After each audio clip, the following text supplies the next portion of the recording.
လွန်ခဲ့တဲ့နှစ်ပေါင်း65တန်းကကဘာမြေကိုအုတ်ကခဲကြီးတစ်ခုအရှိန်ပြင်းပြင်းနဲ့ဝင်တိုက်ခဲ့ပါတယ်။အဲ့ဒီတိုက်ပြီးတဲ့အချိန်မှာတကဘာလုံးတုံဟိုင်းသွားခဲ့တာပါ။ဒီအုတ်ကခဲကြီးဟာမက္ကဆီကိုနိုင်ငံယူကတန်ကျွန်းဆွယ်အနီးကရေတင်ပိုင်းကိုတနာရီမိုင်ပေါင်း4300ကျော်နှုန်းနဲ့ဝင်ဆောင်ခဲ့တာဖြစ်ပြီးထွက်ပေါ်လာတဲ့စွမ်းရည်ဟာဟီရိုရှီမာအနုမြူပုံပေါင်းဘီလီယံ10လုံးတပြိုင်နက်ပေါက်ကွဲတဲ့လောက်ပြင်းထန်ပါတယ်။တိုင်းပြည်တဲ့ဗဟိုချက်မှရှိတဲ့ပင်လယ်ရေတွေဟာတဖြည်းဖြည်းစုပွက်လာတာမျိုးမဟုတ်ပဲချက်ချင်းဆိုသလိုအငွေပြန်ပျောက်ကွယ်သွားခဲ့ပါတယ်။ကဘာမြေလွှာအီးကလည်းတုတ်ဖူးလိုပဲအလွယ်တကူပြိုကွဲပလစ်စီးသွားခဲ့ရတာပါ။ကြောက်တုံးတွေဟာအလွန်အမင်းပူပြင်းတဲ့အပူချိန်ကြောင့်ချောရည်တွေအဖြစ်အရေးပြိုသွားပြီးတိုက်ခိုက်မှုထမ်းကြောင့်ကောင်းငင်ရံမိုင်100အထိလွှင့်စင်တက်သွားမယ်ပါလေ။စုစုပေါင်းမြေလွှာကုဘာမိုင်9,900လောက်လွှင့်စင်သွားခဲ့ပြီးဒီကြောက်တုံးအပိုင်းစားတွေဟာနောက်ပိုင်းနာရီတွေမှာမီးမိုးတွေကဘာပေါ်ကိုပြန်လဲကျဆင်းလာမှာပါ။တိုင်းပြီး9စက္ကန့်အကြာမှာတော့အတန်ထက်မြက်တဲ့အရှိန်နဲ့ရိုက်ခတ်မှုလိုင်းတွေဘေးပတ်ဝန်းကျင်ကိုပြန့်နှံ့သွားပါတယ်။ဘလောက်တောင်ကြောက်ဖို့ကောင်းလဲဆိုရင်တက်ရှိတွေရဲ့အရေးကွန်းကိုခွာချပစ်နိုင်တဲ့အထိပြင်းထန်လာပါ။တန်30ရှိတဲ့ဒိုင်နိုဆောကြီးတွေဟာရုပ်သေးရုပ်လေးတွေလိုလေးလဲလွင့်စင်သွားပြီး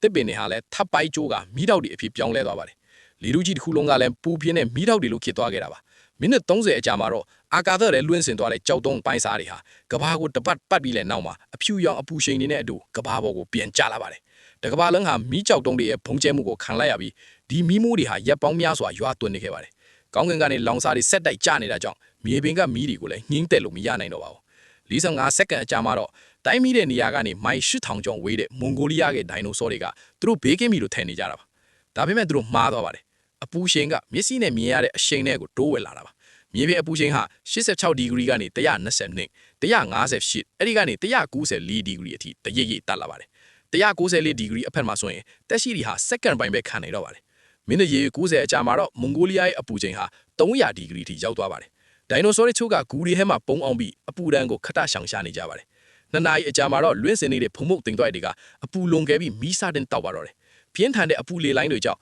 မဟာမီးမုန်တိုင်းကြီးတွေထစ်ပေါ်လာပြီးတောင်ကြားတွေမှာလေယာဖြစ်ထစ်ပြီးမီးတောက်တွေကိုဆုပ်ယုပ်သွားပါတယ်။ခြောက်တဲ့အပင်တွေဟာရန်အိုးတဲ့မီးကြသလိုတဟုံဟုံတောက်လောင်ကုန်ပြီးမီးတရိုင်ကြီးတွေဟာတနာရီမိုင်9နှုန်းနဲ့မြေပြင်ကိုဝါမြူသွားကြပါတယ်။နာရီပိုင်းအလိုကမှဒိုင်နိုဆောတို့ရဲ့နေဗန်ပုံဖြစ်တဲ့နောက်အမေရိကဟာအခုတော့ငရေခမ်းထက်သွားပါပြီ။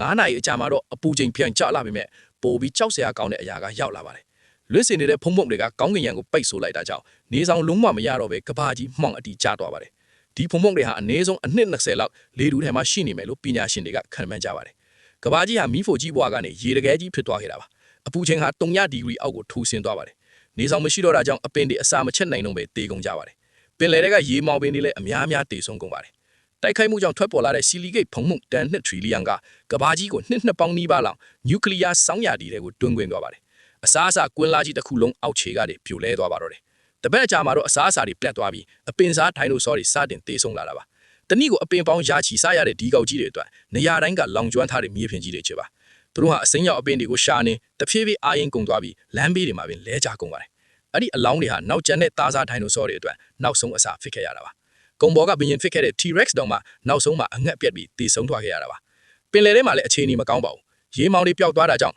ပင်လယ်မှာအောက်ဆီဂျင်ပြတ်လာပြီးပင်လယ်ရဲ့ရေရာဇတမတ္တဝါကြီးတွေလည်းတကောင်ပြီးတကောင်အသက်ရှူကျက်ပြီးတေဆုံးကုန်ပါတယ်။နှစ်တန်းပေါင်းများစွာစိုးစင်ခဲ့တဲ့ဒိုင်နိုဆောခေတ်ကြီးဟာဒီလိုမျိုးလှိုင်းလုံးကြီးတွေလိုတစ်ခုပြီးတစ်ခုပျက်စီးသွားခဲ့တာပါ။ဒါပေမဲ့အဲ့ဒီဂျားတွေကနေအသက်ရှင်ကျန်ခဲ့တဲ့တက်ရှိတဲ့ကချိုးလည်းရှိနေပါသေးတယ်